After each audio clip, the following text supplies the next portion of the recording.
कक्षा 12 चैप्टर 1 में अगला पॉइंट है विद्युत आवेश के मूलभूत गुण।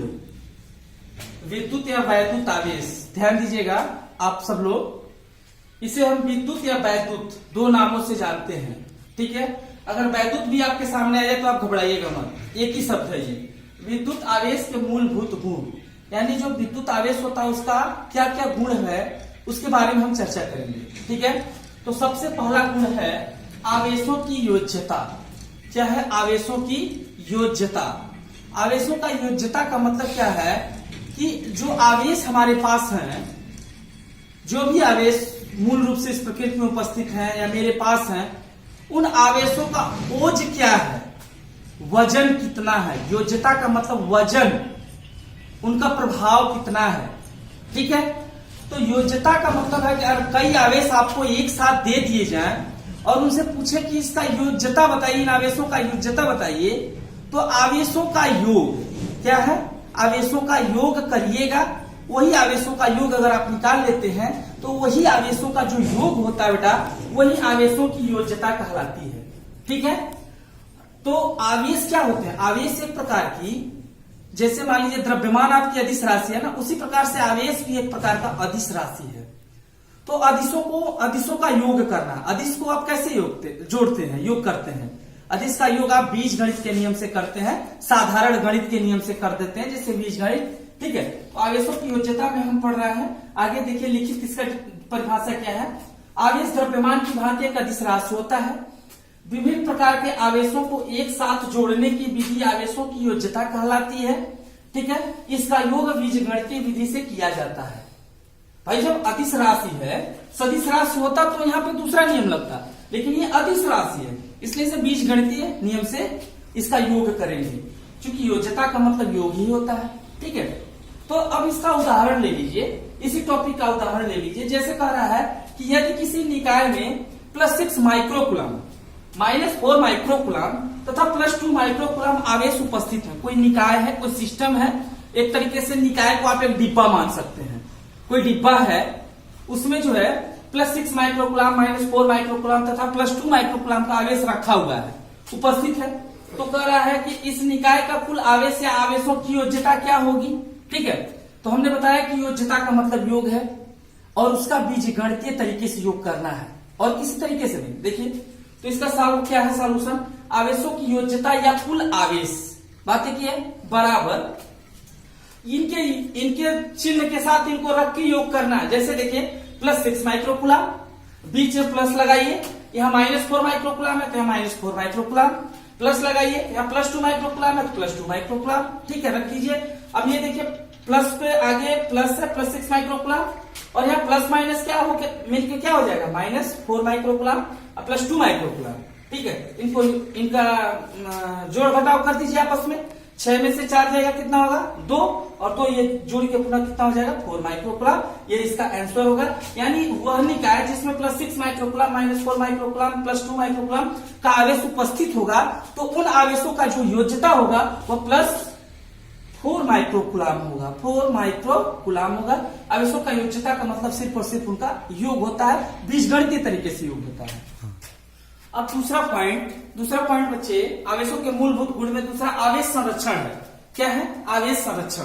ठीक है, मतलब आवेशों से संबंधित उनका संरक्षण, उनका रख रखाव। ठीक है, आवेश संरक्षण। तो ये आवेश संरक्षण क्या कहता है कि प्रकृति में जितने भी आपके कुल आवेश होते हैं वो हमेशा संरक्षित रहते हैं। ठीक है, मतलब ये है कि आवेश को न तो उत्पन्न किया जाता है न ही नष्ट किया जाता है, बल्कि एक प्रकार के आवेश को दूसरे प्रकार के आवेश में, एक वस्तु के आवेश को दूसरे वस्तु के आवेश में ट्रांसफर किया जाता है, दूसरी वस्तु पर ट्रांसफर किया जाता है। ठीक है, तो हमेशा आवेश संरक्षित रहता है। तो इसका परिभाषा आप लिख लीजिए और इसको याद कर लीजिएगा। प्रकृति में पाया जाने वाला कुल आवेश हमेशा संरक्षित रहता है, अर्थात आवेश को न तो उत्पन्न किया जा सकता है न ही नष्ट किया जा सकता है, बल्कि इसे केवल एक वस्तु से दूसरी वस्तु में स्थानांतरित किया जा सकता है। ठीक है, तो ये जो आपका आवेश का संरक्षण का गुणधर्म है, ठीक है, आवेश के संरक्षण का यही गुणधर्म है कि आवेश हमेशा संरक्षित रहता है, उत्पन्न और नष्ट नहीं होता है। इसे आप लिख लीजिएगा और इसे याद कर लीजिएगा बस। अब ये देखिए आवेश का क्वांटमीकरण। तीसरा गुण जो है उसका आता है आवेश का क्वांटमीकरण, और सबसे अहम गुण है ये, और सबसे इंपॉर्टेंट गुण है, इसको याद रखिएगा। आवेश का क्वांटमीकरण ये क्या होता है बेटा? आवेश का क्वांटमीकरण का मतलब ये होता है कि पहले सारांश समझ लीजिए। मतलब ये है कि किसी भी वस्तु पे अगर आवेश है, ठीक है ना, किसी भी वस्तु पे अगर आवेश है तो वह आवेश जो होगा वह एक इलेक्ट्रॉन के ऊपर जितना आवेश होता है, जितना चार्ज होता है, उसके गुणा में होता, उसके पूर्ण गुणज में होगा। जैसे मान लीजिए कोई वस्तु है, कोई भी वस्तु मान लीजिए, हम मान लेते हैं ये कोई वस्तु है, ये छोटा सा एक वस्तु मान लीजिए, इस वस्तु पे मान लीजिए कुछ आवेश है, कुछ भी आवेश है, समझ लीजिए आवेश है, इस पर कुछ न कुछ इस वस्तु पे आवेश है। अगर आपको आपके दिमाग में पूछा जाए, आपको दिमाग लगाना हो कि इस वस्तु पे कितना आवेश हो सकता है, तो इस वस्तु पे जो आवेश होगा वो आप ये समझ लीजिए कि जो एक इलेक्ट्रॉन पे आवेश होता है उसी का कोई ना कोई गुणज होगा, ठीक है। तो एक इलेक्ट्रॉन पे कितना आवेश होता है? एक इलेक्ट्रॉन पे बेटा आवेश होता है 1.67 गुणे 10 के पावर माइनस 19 कूलाम।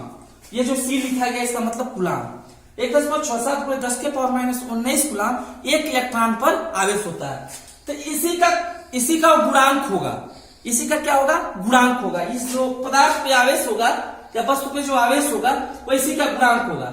मतलब अगर इसकी बात करें तो या तो इसका 1.67 गुणे 10 के पावर माइनस 19 कूलाम आवेश होगा, या तो ये 2 गुणे 1.67 गुणे 10 के पावर माइनस 19 इसका इस पर आवेश होगा, या तो 3 गुणे 1.67 गुणे 10 के पावर माइनस 19 कूलाम इस पर आवेश होगा।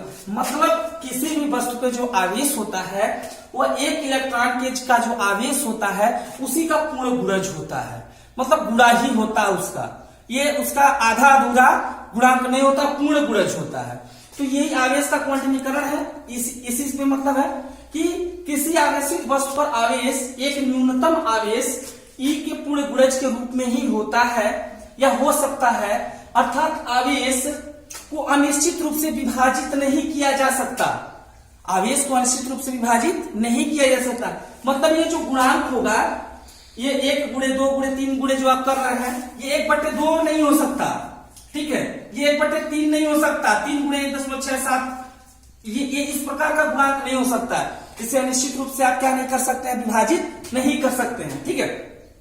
अतः किसी वस्तु पर आवेश बराबर एक सूत्र आ जाता है, बड़ा ही फैंसी सूत्र है ये, Q बराबर N इंटू ई, Q बराबर N इंटू ई, जहां N क्या होता है? N होता है 1 2 3 से 4 5 6 इंफिनिटी तक, ये क्या होता है? इलेक्ट्रॉनों की संख्या होती है, ठीक है। और E जो है, E जो लिखा गया है एक इलेक्ट्रॉन पे क्या है? आवेश की मात्रा को बताता है, ताकि 1.6 गुणे 10 के पावर 1.67 गुणे 10 के पावर माइनस 19 कूलाम। और Q जो है बड़ा वाला Q, ये आवेश है। इस पे जो है कल हम आपको एक उदाहरण बताएंगे, तब ये सूत्र और अच्छे से समझ में आ जाएगा।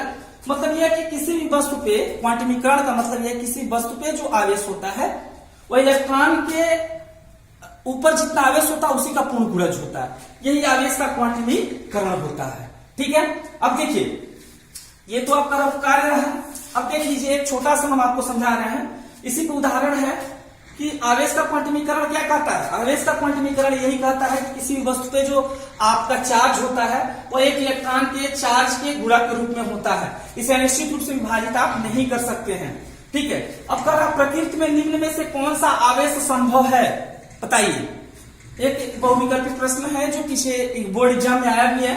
प्रकृति में निम्न में से कौन सा आवेश संभव है? तो बताइए 1/2 E पहला है, 4 E है, 3/4 E है, चौथा 7/8 E है, ठीक है बेटा। तो इसमें जो है आपका 1/2 E देखिए पूर्ण गुणज नहीं है, नहीं। 4 E आपका पूर्ण गुणज है, 3/4 E भी पूर्ण गुणज नहीं है, 7/8 E भी पूर्ण गुणज नहीं है कौन सा? 4 E पूर्ण गुणज है। इसलिए इसका उत्तर क्या होगा? 4 E होगा। किस सिद्धांत के अनुसार? आवेश के क्वांटमीकरण सिद्धांत के अनुसार। धन्यवाद, इसे पढ़ते रहिए।